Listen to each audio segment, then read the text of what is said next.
Hi guys, my name is Kabir and you are watching CLAT prep a venture of time. In today's session हम बात करने वाले हैं कि important topic from CLAT point of view के बारे में, जिसका नाम है ऑल्टरनेट डिस्प्यूट रेजोल्यूशन। अब ये ऑल्टरनेट डिस्प्यूट रेजोल्यूशन बोलो या ऑल्टरनेटिव डिस्प्यूट रेजोल्यूशन बोलो, एक ही बात है। सो ऑल्टरनेट डिस्प्यूट रेजोल्यूशन का वन शॉट आप सभी के सामने ये रहा। अब इसको बेसिकली अगर मैं डिस्क्राइब करूं तो ये एक तरीका है, ठीक है, ट्रेडिशनल डिस्प्यूट रेजोल्यूशन मेथड से थोड़ा प्रोग्रेस करने का। ये एक modern form of dispute resolution है, ये एक alternate form of dispute resolution है, जिसमें हम डिस्प्यूट को रिजॉल्व कर लेते हैं not from court but outside the court.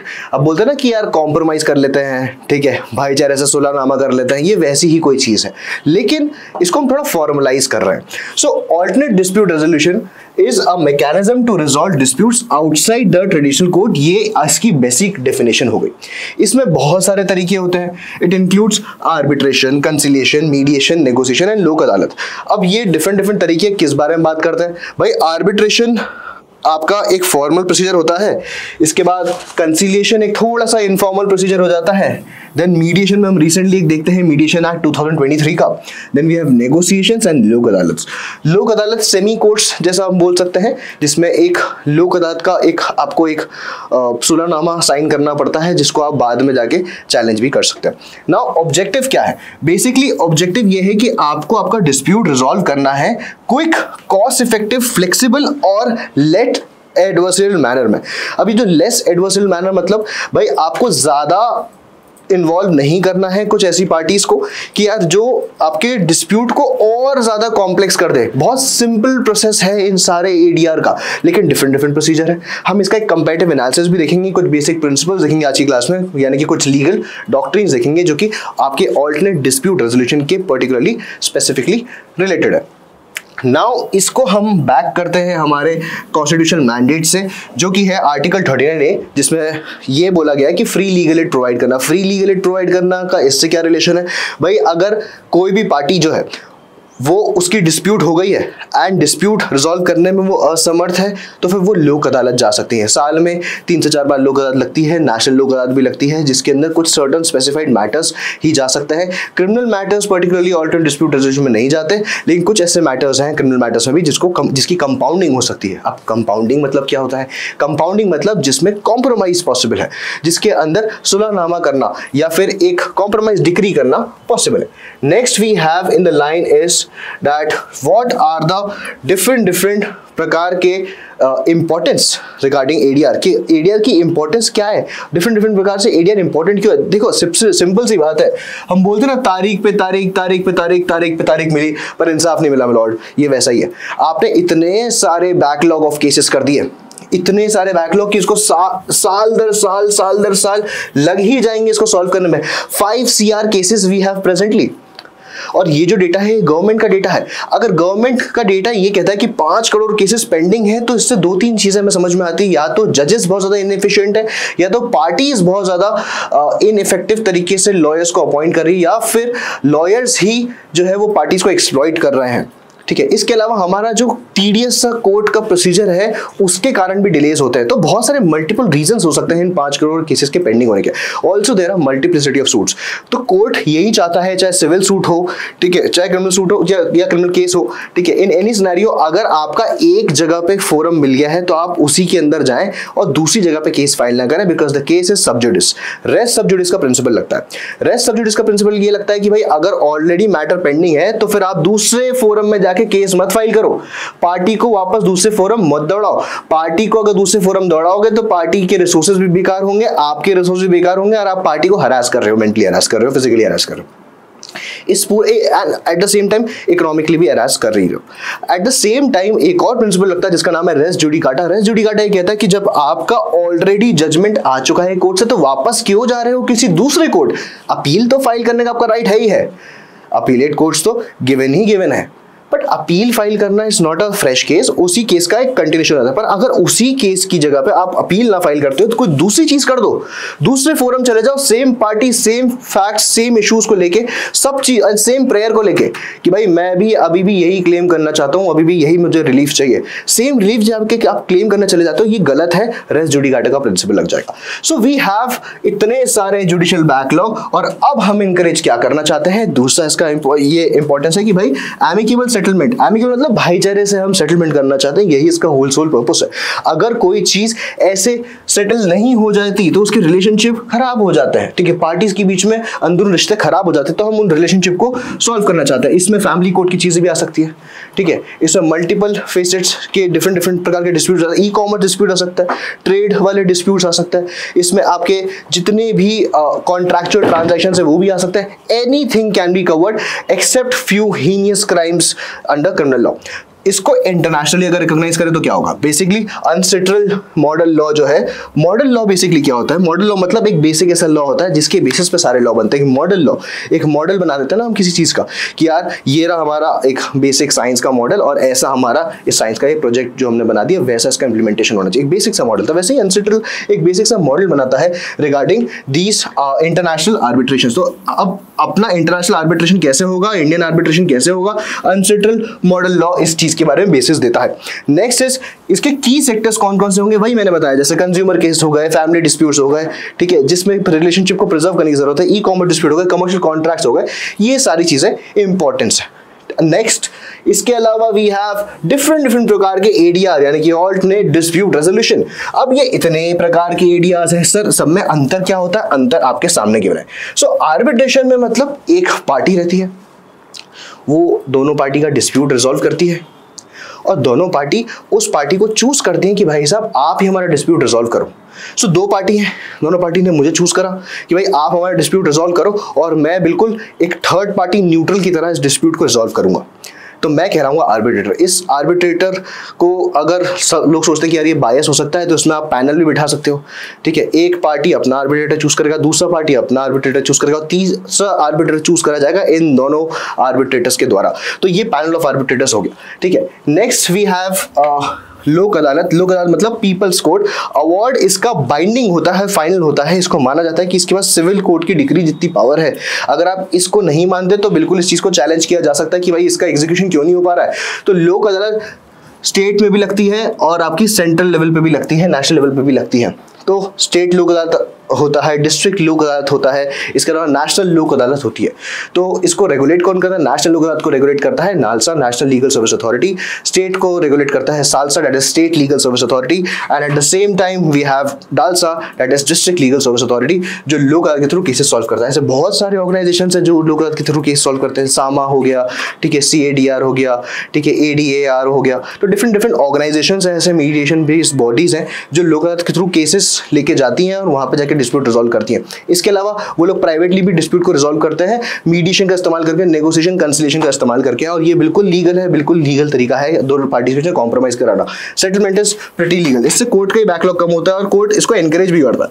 Next we have mediation. इसमें एक न्यूट्रल मीडिएटर होता है, ये आर्बिट्रेटर जैसे होता है पर थोड़ा सा इनफॉर्मल होता है। आर्बिट्रेटर में एक व्यक्ति जजमेंट जैसा दे रहा होता है जिसको हम बोलते हैं आर्बिट्रल अवार्ड, पर मीडिएशन में ऐसा कुछ नहीं होता। मीडिएटर क्या करता है, एक न्यूट्रल मीडिएटर फैसिलिटेट करता है mutual agreement. Basically mutual agreement पे आप दोनों पार्टीज आएंगे और मैं एज अ मीडिएटर आप लोग को इस चीज में, इस डिसीजन पे आने में हेल्प करूंगा। मैं कोई सजेशन नहीं दूंगा, मैं बस आपके बीच में कम्युनिकेशन स्टैब्लिश करूंगा कि भाई ऐसा नहीं तो ऐसा, ऐसा नहीं तो ऐसा, and we would come on a same page. Next we have is conciliation. Conciliation non binding, conciliator assist करता है पार्टीज को। तो बेसिकली कंसिलिएशन क्या होता है, कंसिलिएशन एक नॉन बाइंडिंग तरीका है। नॉन बाइंडिंग मतलब इसकी बाइंडिंगनेस नहीं है। Next we have conciliator asked, next we have is conciliation. Conciliation binding नहीं होता, मीडिएशन जैसा ही होता है, बट इसका इफेक्ट थोड़ा सा नॉन बाइंडिंग नेचर का होता है। कंसिलिएटर असिस्ट करता है, मतलब मीडिएटर असिस्ट करता है क्या, नहीं, मीडिएटर दो पार्टी को एक समतल ग्राउंड पे लेके आने की कोशिश करता है, बट कंसिलिएटर पार्टी को डिफरेंट प्रकार के अलग अलग ऑल्टरनेटिव सोल्यूशंस देता है। जब ऑल्टरनेटिव सोल्यूशंस आप देते हो किसी पार्टीज को, तो मतलब आप चैनलाइज कर रहे हो, यहाँ पे आप नॉर्मल फैसिलिटेशन करते हो, यहाँ पे आप चैनलाइज करते हो दोनों पार्टी को, असिस्ट करते हो, एक्टिवली असिस्ट करते हो। यहाँ पे आप पैसिवली दोनों का एक तरह से डिस्कशन इन्वॉल्व करते हो। यहाँ पे आप डिस्कशन से बियॉन्ड होके एक स्टेप आगे बढ़ जाता हूं। नेक्स्ट है नेगोशिएशन। ठीक है, नेगोशिएशन मतलब direct party to party settlement, यानी कि पार्टी पार्टी से सेटल कर लेगी, आपसी सहमति से नेगोशिएशन का प्रोसेस होता है। तो ये कुछ टाइप्स ऑफ एडीआर है। अब एडीआर का प्रोसीजर क्या है, आइए जानते हैं। ये कुछ 3 ऐसे एडीआर हैं जो आपके लिए प्राइमरीली इंपॉर्टेंट है, जिसको मैं बहुत सिंप्लीफाई करके लेके आया हूं आप सभी के समक्ष। आर्बिट्रेशन, आर्बिट्रेशन में एक अग्रीमेंट होता है कि हम अपॉइंट करेंगे एक आर्बिट्रेटर को, फिर वो आर्बिट्रेटर के सामने हमारी हियरिंग होगी, वो एक आर्बिट्रेटर हमारा एक अवार्ड पास करेगा जिसका इन्फोर्समेंट या चैलेंज होगा। इन्फोर्समेंट मतलब अब हम दोनों पार्टीज को मानना पड़ेगा वो अवार्ड क्या है, और अब ये इन्फोर्समेंट मतलब ये चीज आगे बढ़ेगी। इस चीज को जो भी इस व्यक्ति ने, आर्बिट्रेटर ने या जो भी इस पैनल ने डिसीजन सुना दिया है, उस चीज को हम आगे लेके जा रहे हैं। नेक्स्ट वी हैव इस कि हम इसको चैलेंज करेंगे। मतलब या तो देखो, जब भी हम नॉर्मल कोर्ट के डिसीजन से सेटिस्फाइड नहीं होते तो हम क्या करते हैं, अपील करते हैं, चैलेंज करते हैं ना भाई साहब, कि भाई हमें ये पसंद नहीं आ रहा, अब इसको आगे जाके हम चैलेंज कर देंगे कि यार हम सेटिस्फाइड नहीं है, ये बहुत ही गलत कर दिया हमारे साथ। तो बहुत सारे ग्राउंड ऐसे हैं जिस ग्राउंड पे आप चैलेंज कर सकते हो। लेकिन एक बात ध्यान रखना, आर्बिट्रेशन से होने वाले जितने भी अवार्ड होते हैं उसमें फाइनलिटी होती है, मतलब फाइनल नेचर के होता है, कोई भी कोर्ट उसको सुन नहीं सकता। ठीक है, unless and until there is a gross violation of principle of natural justice। तो सेक्शन 34 इसको याद रखना है। सेक्शन क्या क्लैट पॉइंट ऑफ व्यू से इंपॉर्टेंट है? यस इंपॉर्टेंट है, पर कुछ स्पेसिफाइड सेक्शन जो मैं आपको कराऊंगा। So enforcement and challenge section 34 के अंदर गिवन है। Next we have is a very interesting thing, is mediation conciliation, दोनों का प्रोसेस सेम ही होता है। मतलब इनिशिएशन करते हैं हम, नेक्स्ट न्यूट्रल फैसिलिटेटर को अपॉइंट करते हैं, उसके सेशंस होते हैं। ठीक है, जैसे इसको हम हियरिंग बोलते हैं वैसे यहाँ पे हम सेशंस बोलते हैं। आखिरी में जाके हम अग्रीमेंट पे पहुंचते हैं। यहाँ पे अवार्ड देता है वो हियरिंग करने के बाद आर्बिट्रेटर। यहाँ पे हम दोनों आपसी सहमति से अग्रीमेंट पे आते हैं। आपसी सहमति बहुत इंपॉर्टेंट है। ठीक है, नेक्स्ट है इस चीज का एनफोर्समेंट होता है और कंसिलिएशन सेटलमेंट ट्रीट होता है एज एन अवार्ड। अगर आपका कंसिलिएशन सेटलमेंट हो गया, अगर दोनों पार्टी ने बिल्कुल म्यूचुअली अग्री कर दिया, same thing in the same sense हो गया, कंसेंसस एड इडम हो गया, देन इन दैट सेंस इसका भी जो ट्रीटमेंट है वो एज अ अवार्ड होगा। Next we have is a very famous thing, that is लोक अदालत। लोक अदालत इतना ज्यादा फेमस हुआ था कोविड में जिसकी कोई सीमा नहीं है। पहले लोक अदालत की अथॉरिटी को बहुत ज्यादा क्वेश्चन किया जाता था, लेकिन लोक अदालत कोविड के टाइम पे एक प्राइमरी मोड हो गया था डिस्प्यूट को रिजॉल्व करने का, क्योंकि कोविड के दौरान बहुत सारी चीजें ऐसी हो रही थी, ऐसे डिस्प्यूट्स हो रहे थे जो कॉन्ट्रैक्चुअल ब्रीच हो रहे थे। जैसे फॉर एग्जाम्पल, मैंने एक कंट्री से एक मर्चेंट में, एक कंट्री है उसमें एक मर्चेंट है, उससे मैंने शुगर मंगवाई। अब वो कंट्री जो है वो चाइना है, मान लो चाइना से बहुत सारे ट्रेड बैरियर्स लगे हुए, हमारे बहुत सारे सैंक्शंस लगे हुए हैं और वो चाइना से नहीं आ सकता है।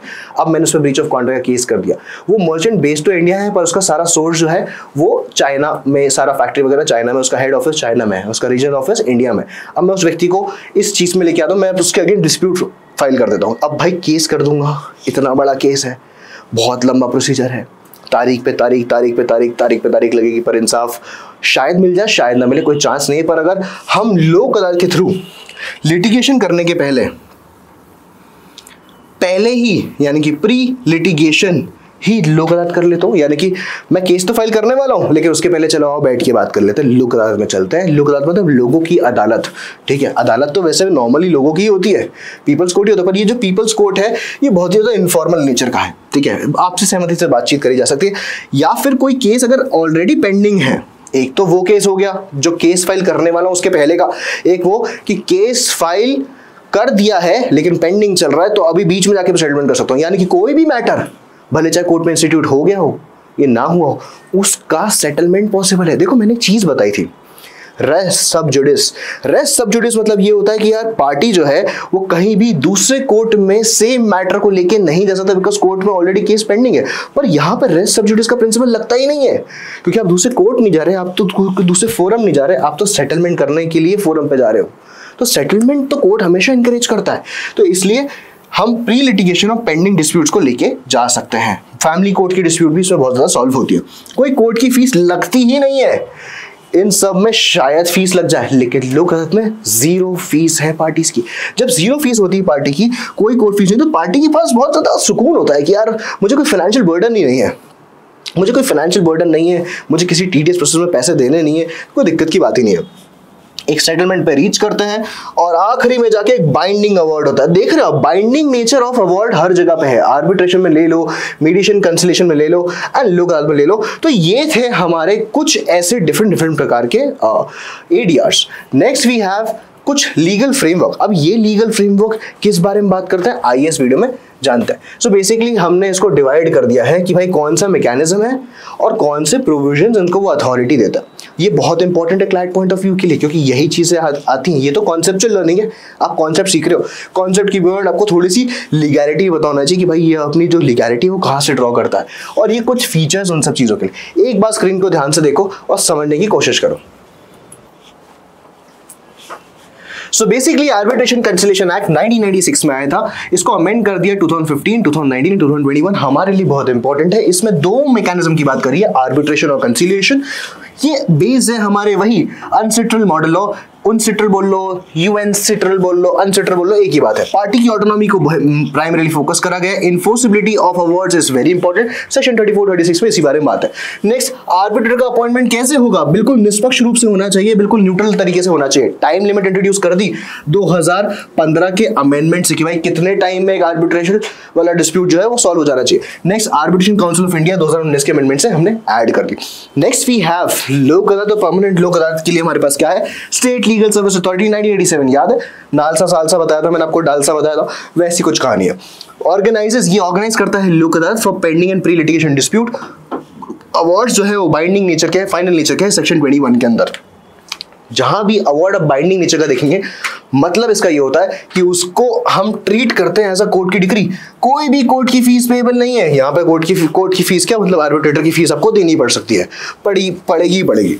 नेक्स्ट है सुप्रीम कोर्ट मीडिएशन रूल्स, बहुत इंपॉर्टेंट, 2023 में इसको हम लेके आए। मीडिएशन की बात करता है। इंस्टीट्यूशनल मीडिएशन फ्रेमवर्क, मतलब हमने इंस्टीट्यूट के थ्रू मीडिएशन करना है, यानी कि एक प्राइवेट व्यक्ति मीडिएशन कर सकता है, बट इंस्टीट्यूशनल मीडिएशन फ्रेमवर्क को हमने ज्यादा प्राथमिकता दी है, ज्यादा प्रायोरिटी दी है।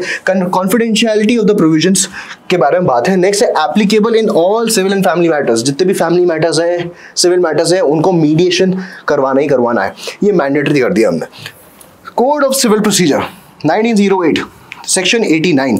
सेक्शन 89 क्या बोलता है भाई, कोर्ट में refer cases to ADR if settlement possible. अगर सेटलमेंट पॉसिबल है तो आप कोर्ट में केस को खत्म कर सकते हैं। और इसमें 4 मोड्स बता दिए कि भाई arbitration, conciliation, judicial settlement including legal and mediation. यानी कि सेक्शन 89 ये बोलता है कोई भी सिविल डिस्प्यूट होगा तो उसको सबसे पहले हम कहाँ रेफर करेंगे भाई, इसको रेफर करना चाहिए पहले out of the court settlement के लिए, प्री लिटिगेशन के लिए या पेंडिंग लिटिगेशन के लिए, कि भाई ये अभी कोर्ट में आएगा, एक और बैकलॉग बढ़ाएगा, इससे अच्छा पहले जाके सेटलमेंट कर लो। सेटलमेंट नहीं हो तो फिर आ जाना यार, कौन सी बड़ी बात है, हम हमेशा आपके लिए तत्काल तुरंत प्रभाव से बिल्कुल बैठे ही हैं। Family court act 1984 section 9 mediation settlement की बात करता है, बोलता है कि कोर्ट्स ड्यूटी बाउंड है एफर्ट लगाने के लिए ताकि सेटलमेंट हो जाए एडीआर के थ्रू। तो ये हमने बात करी है डिफरेंट प्रकार के एडीआर प्रोसीजर के बारे में। नेक्स्ट बात करते हैं कि एडीआर के कुछ डॉक्ट्रिन्स के बारे में। अब एडीआर के डॉक्ट्रिन्स हमारे पास स्क्रीन पे 1, 2, 3, 4, 5 है, पर ये कोई डॉक्ट्रिन्स नहीं, इसको फीचर समझ लो। ये वो बेसिक फीचर है जिसके बिना एडीआर मुझे लगता नहीं है पॉसिबल है। और ये फीचर्स क्या है आपकी स्क्रीन पे ये रहे। पहला है पार्टी और ऑटोनॉमी, दूसरा है डॉक्ट्रिन्स ऑफ कॉम्पिटेंस, तीसरा है प्रिंसिपल ऑफ सेपरेबिलिटी, चौथा है confidentiality. Next we have enforceability. Party autonomy मतलब फ्रीडम टू चूज प्रोसेस, आप अपना प्रोसेस चूज कर सकते हैं, किस प्रोसीजर के थ्रू जाना है, किस लॉ के थ्रू जाना है, आपकी सीट ऑफ आर्बिट्रेशन कहां होगी। नेक्स्ट है doctrine of competence, arbitrator decide अपना जुरिडिक्शन खुद करता है। आर्बिट्रेटर अपना खुद जुरिडिक्शन डिसाइड करेगा, यानी कि खुद डिसाइड करेगा कि उसको कौन से केस देखना है, कौन से केस नहीं। प्रिंसिपल सेपरेबिलिटी, आर्बिट्रेशन क्लॉज जो है वो सर्वाइव करता है कॉन्ट्रैक्ट की आपकी इनवैलिडिटी। अगर कॉन्ट्रैक्ट इनवैलिड हो जाए तो आर्बिट्रेशन का जो क्लॉज है वो सर्वाइव कर जाएगा, यानी आर्बिट्रेशन क्लॉज तो तब भी माना जाएगा भले पूरा कॉन्ट्रैक्ट इनवैलिड क्यों ना हो जाए। कॉन्फिडेंशियलिटी, क्रूशियल इन मीडिएशन कंसिलिएशन, की भाई हमारी आपसी बात है तो हमारे बीच में रहनी चाहिए, पब्लिसाइज करने की जरूरत नहीं, पब्लिसाइज करना होता तो डिस्प्यूट फाइल नहीं कर देता। एक बहुत इंपॉर्टेंट चीज है कि यार जब भी कोई भी कोर्ट में केस दर्ज होता है तो पार्टीज की बदनामी बहुत ज्यादा होती है, भले चाहे मैटर खराब हो या ना हो, पार्टीज इन्वॉल्व हो जाती है इन सब सिस्टम में। यानी कि उस चीज़ का मीडिया ट्रायल भी हो सकता है, उस चीज़ के रिगार्डिंग बहुत सारे डिफरेंट प्रकार के फोरम्स उस बारे में बातें कर सकते हैं। तो लेकिन अगर आपको कॉन्फिडेंस में 1-to-1 सेटलमेंट करके उस बातों को सेटल करना है तो आप बिल्कुल मीडिएशन कंसोलिडेशन अपना सकते हैं। Next we have enforceability. Arbitration award enforceable होता है कोर्ट की डिग्री के तौर पर। हमने देखा लोक अदालत का अवार्ड भी आपका बिल्कुल वैलिड अवार्ड की तरह माना जाता है। कंसिलिएशन का जो सेटलमेंट वाला डिग्री है वो भी आपका एक वैलिड तरीके से माना जाता है। नेक्स्ट वी हैव कुछ रीसेंट केस लॉस। अब ये केस लॉ इंपॉर्टेंट क्यों है? सी क्लैट पॉइंट ऑफ व्यू से अगर आपने केस लॉ नहीं पढ़े तो आपका करंट लीगल नॉलेज बिल्कुल ही खराब हो जाएगा। तो करंट लीगल नॉलेज एक इंपॉर्टेंट पार्ट ऑफ क्लैट है। अभी सिलेबस आना बाकी है कि भाई करंट लीगल नॉलेज पार्ट है हमारे सिस्टम का, नहीं है फिर कुछ टॉपिक्स डिफाइन करेगा क्लैट कंसोर्टियम। लेकिन एज ऑफ नाउ हमने जैसे पास्ट के पेपर्स देखे उस सब में कुछ ना कुछ कहीं ना कहीं कुछ रीसेंट केस लॉस की बातें हैं, तो हम रीसेंट केस लॉस को लेके चलेंगे। सो बेसिकली ये कुछ रीसेंट केस लॉस है जो आपकी स्क्रीन पे है। अब ये केस लॉस इंपॉर्टेंट क्यों? क्योंकि इसमें कहीं ना कहीं एडीआर के कुछ ना कुछ प्रोसीजर के बारे में कुछ ना कुछ इंपॉर्टेंट बोला है। अब सबसे पहला केस है हमारी स्क्रीन पर ये। Okay, so basically Parkinson's Eastman architects DPC ये वाला जो जजमेंट है, अब ये इसमें क्या बात करिए देखते हैं। So disqualified interested parties from appointing sole arbitrators, यानी कि डिस्क्वालिफाई कर दिया इंटरेस्टेड पार्टी को अगर वो अपॉइंट करते हैं सोल आर्बिट्रेटर्स को, अकेला आर्बिट्रेटर को अपॉइंट करेंगे आप तो गलत हो जाएगा। नेक्स्ट है ओएनजीसी वाले केस में क्या बोला, ये जो केस है एफकॉन्स वाला, ये काफी ज्यादा लैंडमार्क केस है। इसे बोला स्टैंपिंग डिफेक्ट्स होंगे अगर आर्बिट्रेशन एग्रीमेंट में तो उसका रिपरकशंस क्या होगा। सी ये क्लैट पीजी के पॉइंट ऑफ व्यू से भी इंपॉर्टेंट जजमेंट्स है, पर क्लैट यूजी में इतना ज्यादा इंटरप्रेट करने वाला सिस्टम नहीं है यहाँ पे। मीडिएशन इन कंज्यूमर केसेस डिस्प्यूट को अपहेल्ड कर दिया गया, यानी कि कंज्यूमर कोर्ट की केसेस में मीडिएशन पॉसिबल है और बिल्कुल होना ही चाहिए। नेक्स्ट है supreme court mediation rules 2023, institutional mediation framework की बात करिए 2023 के सुप्रीम कोर्ट के मीडिएशन रूल्स में। ये कोई लैंडमार्क केस लॉ नहीं है पर सुप्रीम कोर्ट मीडिएशन रूल्स लेके आया था और ये बहुत ही अच्छी चीज थी। आई वुड से कि यार ई कॉमर्स डिस्प्यूट है, कमर्शियल डिस्प्यूट है, उसको रिजॉल्व करना तो जरूरी है ही है। जितना ज्यादा बैकलॉग कम होगा उतना ज्यादा कोर्ट की हेल्प होगी। नेक्स्ट दिल्ली हाई कोर्ट का 2025 का जजमेंट जिसे बोला था प्री लिटिगेशन मीडिएशन मैंडेटरी होता है कमर्शियल डिस्प्यूट के लिए, ये रीअफर्म करा गया। अब प्री लिटिगेशन मैंडेटरी है, प्री लिटिगेशन मीडिएशन यानी कि लिटिगेशन से होने के पहले एक आपने एक मीडिएशन का एक मध्यस्थता का प्रोसेस रख लिया ताकि आपके बीच में कॉम्प्रोमाइज हो जाए एंड आपका डिस्प्यूट आगे ना बढ़े। अब थोड़ा सा छोटा सा प्यारा सा क्यूट सा क्विज करेंगे हम, छोटे छोटे क्वेश्चंस देखेंगे, एक एक करके सारे क्वेश्चंस के आंसर्स देखेंगे हमारे इसके सेशन में, और जितने भी क्वेश्चंस आप देखेंगे वो सारे के सारे क्वेश्चंस आप ऑलरेडी इसके अंदर कवर कर चुके हैं। ठीक है, तो आइए इस वीडियो में जानते हैं कि कैसे हम ये सारे क्वेश्चंस का निदान करेंगे। तो चलो जल्दी से शुरू करते हैं क्विज टाइम अपना। हर क्वेश्चन पे आपको 5 सेकंड दूंगा। पहला है क्वेश्चन हमारे पास, under section 89 of CPC civil procedure code का जो सेक्शन 89 है, इनमें से which of the following is not expressly mentioned as a mode of settlement, यानी कि आपके पास ये जो 4 ऑप्शन है इनमें से कौन सा ऐसा मोड है जो एक्सप्रेसली मेंशन्ड नहीं है। 4 ऑप्शन है हमारे पास, आर्बिट्रेशन है, कंसिलिएशन है, मीडिएशन है, नेगोशिएशन है। The correct answer for this very question is negotiation. Negotiation mention नहीं है, बाकी मीडिएशन, कंसिलिएशन एंड आर्बिट्रेशन आपका मेंशन है कि सेक्शन 89 के तहत ये 3 चीजें जो है वो करना अनिवार्य है। किसका? सीपीसी। सीपीसी मतलब civil procedure code 1908। Moving on question number 2। अब क्वेश्चन नंबर 2 किस बारे में बात करता है? क्वेश्चन नंबर 2 बोलता है कि भाई अवार्ड ऑफ लोक अदालत होगा, यानी कि लोक अदालत जो है वो आपका एक बहुत ही easy form of dispute resolution है। और ये जो easy form of dispute resolution है जिसके अंदर जो आखिरी में जो सेटलमेंट हो जाता है जिसको हम बोलते हैं अवार्ड, इस चीज के रिगार्डिंग कौन सी बात सही है? ये बाइंडिंग और इन्फोर्सेबल नेचर का होता है सिविल कोर्ट की डिक्री जैसा, ठीक है। ओनली पर्सुएसिव वैल्यू रखता है पर बाइंडिंग नहीं होता है। Subject to appeal before district court, इसकी डिस्ट्रिक्ट कोर्ट में अपील करते हैं। या enforceable only both parties agree, ये इन्फोर्सेबल तभी होता है जब दोनों की दोनों पार्टी अग्री करती है। आंसर है ये बाइंडिंग एंड इन्फोर्सेबल नेचर का होता है, इसकी जो वैलिडिटी है बिल्कुल सिविल कोर्ट की डिक्री जैसी होती है। Moving on to the next question, under the arbitration conciliation act 1996 a domestic arbitration award can be set aside under which provision, यानी कि आर्बिट्रेशन कंसिलिएशन एक्ट के अंदर अगर कोई इंसान डोमेस्टिक आर्बिट्रेशन करता है, इंडिया के अंदर आर्बिट्रेशन करता है, तो इस अवार्ड को सेट असाइड कर देंगे कौन से प्रोविजन के under? The correct answer for this very question is section 34। यही हमने पढ़ा है, सेक्शन 34 के रिगार्डिंग इन्फोर्समेंट होता है हमारे डोमेस्टिक आर्बिट्रेशन का, और इसी के रिगार्डिंग इसी चीज के रिगार्डिंग चैलेंज भी होता है। तो section 34 is very important. 34 and 36 both are important. 34 is the primary importance holding section in this arbitration conciliation act. Moving on to the next question in the series, that is which doctrine allows an arbitrator to rule on their own jurisdiction, मतलब ऐसा कौन सा doctrine है जो एक arbitrator को allow करता है कि आप अपना ज्यूरिडिक्शन, अपनी कॉम्पिटेंस खुद डिसाइड कर सकते हैं। The correct answer is not severability, not minimum intervention, not alternate jurisdiction, but doctrine of competence. Competence, अपना कॉम्पिटेंट ज्यूरिडिक्शन, अपनी कॉम्पिटेंस खुद डिसाइड कर सकते हो as arbitrator. Next question in the series is question number 5। Question number 5 बोलता है, in Parkinson Eastman versus HSCC India limited 2020 the supreme court ruled. Supreme court ने क्या रूल आउट कर दिया, क्या बोल दिया है सुप्रीम कोर्ट ने? Basically appointed party appointed sole arbitrator valid होता है। Arbitrator must be from a neutral panel. Interested party cannot unilaterally support or appoint the sole arbitrator or government bodies are exempt। अभी just हमने करा कि भाई आप soul arbitrator appoint नहीं कर सकते। The correct answer for this very question is option number C। Moving on to the next question in the series, that is arbitration and conciliation amendment act 2019 जो है वो इंट्रोड्यूस क्या करता है? Basically क्या चीज को हम इंट्रोड्यूस कर रहे हैं सेक्शन 6 क्वेश्चन नंबर 6 में, आर्बिट्रेशन कंसिलिएशन अमेंडमेंट एक्ट के तहत। भाई अमेंडमेंट हुआ था 2021 में भी हुआ था, 2019 में भी हुआ है। क्या अब arbitration council of India, mediation panel under high courts, e arbitration platforms या pre litigation mediation? The correct answer for this very question is arbitration council of India.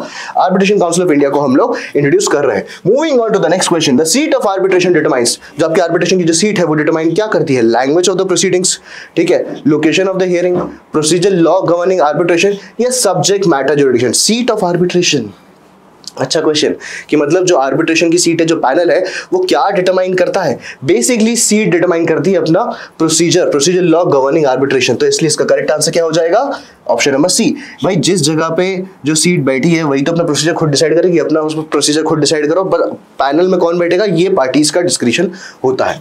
बिल्कुल न्यूट्रल डिसीजन होना चाहिए। Which of the following is correct about conciliation under the 1996 act? इनमें से कौन सी चीज है जो करेक्ट है 1996 के एक्ट के तहत?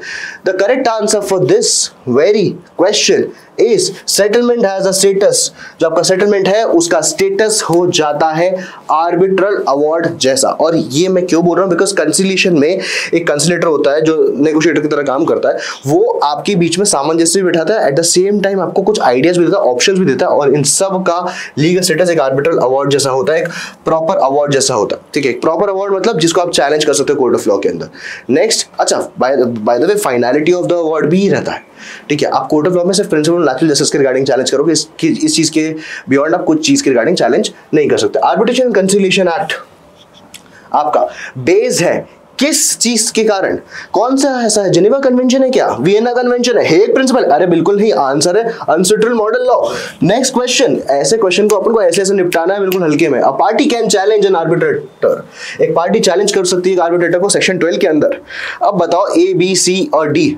बेसिकली ये जो पार्टी चैलेंज करेगी आर्बिट्रेटर को सेक्शन 12 के अंदर कब कर सकती है? जब वो 7th शेड्यूल के डिस्क्वालिफिकेशन में आ जाएगा तभी कर सकती है। जब आर्बिट्रेटर डिस्क्वालिफाइड हो जाएगा तभी आर्बिट्रेटर चैलेंज करा जा सकता है। Next, section 36 of the arbitration conciliation act किस बारे में बात करता है? Section 36 of the arbitration conciliation act किस बारे में बात करता है? बेसिकली आर्बिट्रल अवार्ड्स के रिगार्डिंग इन्फोर्समेंट, और चैलेंज के रिगार्डिंग क्या है? 34। Challenge is 34, enforcement is 36। Moving on to the next question the series, that is question number 12। Vidya Daroliya वाला केस अभी हमने पढ़ा तो है नहीं, अब सर इसका आंसर कैसे करेंगे? एक्स्ट्रा लीगल नॉलेज है, याद कर लेते हैं। ठीक है, विद्या Drolia versus Durga trading corporation 2021, इसमें सुप्रीम कोर्ट ने रूल आउट किया। सर 2021 का जजमेंट है, याद करने की आवश्यकता है क्या? लेट्स अज्यूम कि यार कुछ चीजें ऐसी है जो CLAT consortium beyond the scope जाके भी पूछ सकता है, कुछ थोड़ी बेसिक जनरल नॉलेज की चीजें, या फिर कुछ क्वेश्चन छोड़ने के लिए बने होता है, पर अगर आ गए तो बहुत अच्छी बात। तो Vidya Drolia versus Durga trading corporation 2021, the answer for this very question is that supreme court ने ये रूल आउट करा कि यार आपका जो टेनेंसी डिस्प्यूट होगा वो भी आर्बिट्रेबल नेचर का होगा। तो विद्या दरोलिया टेनेंसी डिस्प्यूट, और दोनों में क्या हो सकता है? आर्बिट्रेशन। किसने हैंडल करा? सुप्रीम कोर्ट ने। ठीक है, नेक्स्ट है which of the following is not a correct feature. में से कौन सा करेक्ट फीचर नहीं है? यानी कि 3 करेक्ट फीचर है, तो ए, बी और डी करेक्ट फीचर है, पर एडवर्सरियल प्रोसीजर जो है फॉलो नहीं होता। 13 क्वेश्चन का आंसर हो जाएगा option number C, that adversarial procedure is followed is not a correct feature of Lok Sabha, but rest features are there. Moving on to the next question, under section 8 of the 1996 act, a judicial authority must refer parties to arbitration। Section 8 of 1996 का जो act है, arbitration conciliation act की बात हो रही है, इसमें जो जुडिशियल अथॉरिटी है उसको रेफर करना है पार्टीज को आर्बिट्रेशन को। कब रेफर करना है? बेसिकली इसका आंसर हो जाएगा ऑप्शन नंबर ए, जब both parties have signed a arbitration agreement, जब दोनों पार्टीज ने आर्बिट्रेशन का अग्रीमेंट साइन करा है। Now moving on to the next question in the series, that is question number 15. Which of the following is a non-binding method in India? अब non-binding method इनमें से क्या है इंडिया के regarding? The correct answer for this very question is mediation. Mediation थोड़ा non-binding nature का होता है, जिसमें एक मीडिएटर जो रहता है दो पार्टीज को बीच में बस कम्युनिकेशन स्टैब्लिश करता है, तो थोड़ा सा नॉन बाइंडिंग नेचर होता है। बाकी लोक अदालत हो गई, परमानेंट लोक अदालत हो गई, आर्बिट्रेशन हो गया, ये ज्यादा बाइंडिंग इफेक्ट रखता है। ठीक है, तो answer for this very question is option number A. Moving on to the next question series, that is question number 16। What does section 29 of the arbitration act provide? Section 29A जो है arbitration act का क्या provide करता है? Mediation guidelines provide करता है, statutory time limit provide करता है for arbitral award, constitution of arbitral tribunal provide करता है, recognition of foreign award bye adhere करता है। अब इसका करेक्ट आंसर हो जाएगा ऑप्शन नंबर बी कि कोई स्टैट्यूटरी टाइम लिमिट की बात हो रही है। मतलब 29A में क्या दिया है? स्टैट्यूटरी टाइम लिमिट कि आपको कितने टाइम में एक डिस्प्यूट को रिजॉल्व करना है under arbitration. The correct answer for this very question is statutory time limit under section 29A। Moving on to the next question, that is question number 17। Supreme court mediation rules, supreme court की mediation rules जो है वो apply होते हैं किस पे? The answer is family court और civil court के सारे मैटर्स पे। इसका क्वेश्चन का पढ़ने का जरूरत ही नहीं है, बिल्कुल स्ट्रेट फॉरवर्ड आंसर है। नेक्स्ट है question number 18। A foreign arbitral award जो है वो न्यूयॉर्क कन्वेंशन के अंदर क्या एक फॉरेन आर्बिट्रल अवार्ड है, ठीक है, न्यूयॉर्क कन्वेंशन के अंदर, can it be enforced in India? अब कैसे उसका इन्फोर्समेंट होगा? Basically only if it is reciprocal and notified, मतलब रेसिप्रोकल नेचर का है और नोटिफाई कर दिया गया है, रेसिप्रोकली नोटिफाइड, मतलब दोनों जगह पे इसका नोटिफिकेशन जा चुका है। Moving on to the next question the series, which of the following of this is not a valid ground for setting aside an arbitral award? इनमें से कौन सा जो चीज है वो वैलिड ग्राउंड नहीं है आर्बिट्रल अवार्ड को सेट असाइड करने में? अब भाई कौन कौन से ग्राउंड्स है? भाई बाकी ये सारे ग्राउंड्स हैं, ठीक है, पर एरर इन लॉ जो है it cannot be a valid ground. All these except this patent illegality, fraud और करप्शन, ब्रीच ऑफ प्रिंसिपल्स, ये सारे जो है ये ग्राउंड्स पे चीजें करी जा सकती है, बट यहाँ पे आपका एरर इन लॉ के रिगार्डिंग हम वैलिड ग्राउंड के तौर पे इसको सेट असाइड नहीं कर सकते। सेक्शन 34 के में सेट असाइड, 36 के अंदर enforcement. The correct answer for question number 19 is option number B. Moving on to the next question the series, principle of separability. Principle of separability जो आपका आर्बिट्रेशन के अंदर है वो रिफर क्या करता है कि आर्बिट्रेशन क्लॉज जो है वो सर्वाइव कर जाएगा टर्मिनेशन मेन कॉन्ट्रैक्ट, चले मेन कॉन्ट्रैक्ट भले इलीगल हो जाए पर आर्बिट्रेशन अग्रीमेंट आपका सर्वाइव कर जाएगा। ये है प्रिंसिपल ऑफ सेपरेबिलिटी। तो बेसिकली हमने आपके इस पूरे सेशन के अंदर पूरा आर्बिट्रेशन कंसिलिएशन एक्ट देखा, ठीक है, उसके इंपॉर्टेंट मतलब I would say important provisions देखे। इसके अलावा हमने मीडिएशन को देखा, हमने देखा नेगोशिएशन क्या होता है, कंसिलिएशन क्या होता है, एंड हमने पूरा रैप अप कर लिया। अब आपका काम क्या है? आपका काम ये है कि लॉ ग्रिड और डिफरेंट जितने भी करंट अफेयर्स हैं, ठीक है, with respect to arbitration, conciliation, mediation, negotiation and alternate dispute resolution in totality, आपको इसको बिल्कुल फॉलो करते हुए चलना है पूरे साल भर। एंड जब भी आप कोई भी डिस्प्यूट में फंसेंगे तो आप मेरे पास आएंगे या कोई भी कंसर्न फैकल्टी के पास जाएंगे। एंड अगर कोई भी ऐसा डाउट है जो इस एडीआर वाले टॉपिक से रिलेटेड है, फटाक से मुझे कमेंट सेक्शन में, तो I surely try to resolve it. मजा आया वीडियो में? ठीक है, ऐसी और वन शॉट सेशन आपके लिए लाते रहेंगे। फटाक से चैनल को सब्सक्राइब कर लो। Thank you so much guys, this was Kabir Jaiswal signing of.